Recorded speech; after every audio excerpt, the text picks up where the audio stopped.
எல்லாருக்குமே வணக்கம். நம்ம வந்து முட்டை பொடிமாஸ் எப்படி செய்யலாம்ன்றதை பார்க்கலாம். நான் வந்து 6 முட்டை எடுத்துருக்கேன்.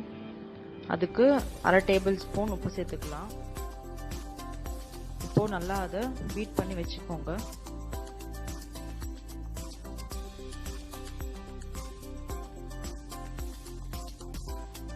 இப்போ ஒரு பேன் எடுத்துக்கோங்க. அதில் 2 டேபிள் ஸ்பூன் எண்ணெய் சேர்த்துக்கலாம்.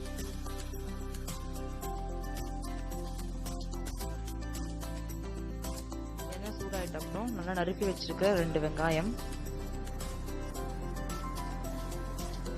நல்லா வதங்கட்டும். அப்புறம் 1 டேபிள் ஸ்பூன் இஞ்சி பூண்டு பேஸ்ட் பச்சை வாசனை போற வரைக்கும் லோ ஃப்ளேம்ல வச்சு வதக்குங்க. அப்புறம் கொஞ்சம் கருவேப்பிலை, அப்புறம் நறுக்கி வச்சிருக்க 2 தக்காளி,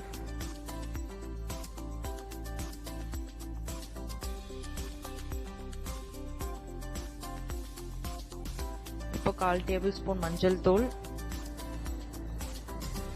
1 டேபிள் ஸ்பூன் மிளகாத்தூள், அரை டேபிள் ஸ்பூன் தனியாத்தூள், அரை டேபிள் ஸ்பூன் உப்பு வந்து நிறைய சேர்த்துறாதீங்க. நான் ஆல்ரெடி நம்ம முட்டையில சேர்த்துருக்கோம்.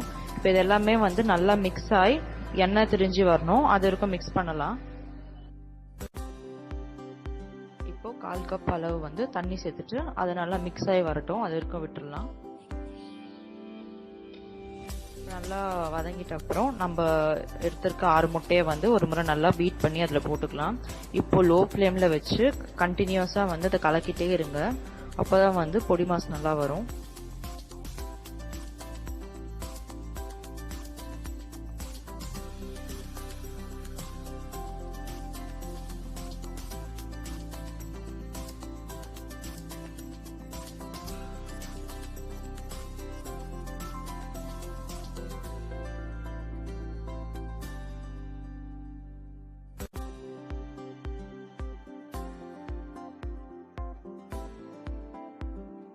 இப்போ கொத்தமல்லி கொஞ்சம் சேர்த்துக்கலாம்.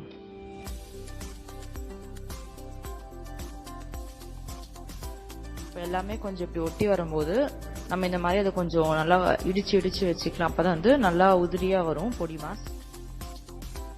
எப்போ வந்து இந்த மாதிரி முட்டை ஒட்டாம தனித்தனியா வந்து வருதோ அந்த டைம்ல வந்து ஸ்டவ் ஆஃப் பண்ணி நம்மளோட டேஸ்டான முட்டை பொடி மாஸ் ரெடி ஆயிடுச்சு. இது வந்து சப்பாத்தியோட ரொம்ப நல்லா இருக்கும். கண்டிப்பா ட்ரை பண்ணிட்டு உங்களோட கமெண்ட்ஸ் எனக்கு சொல்லுங்க. தேங்க்யூ ஃபார் வாட்சிங்.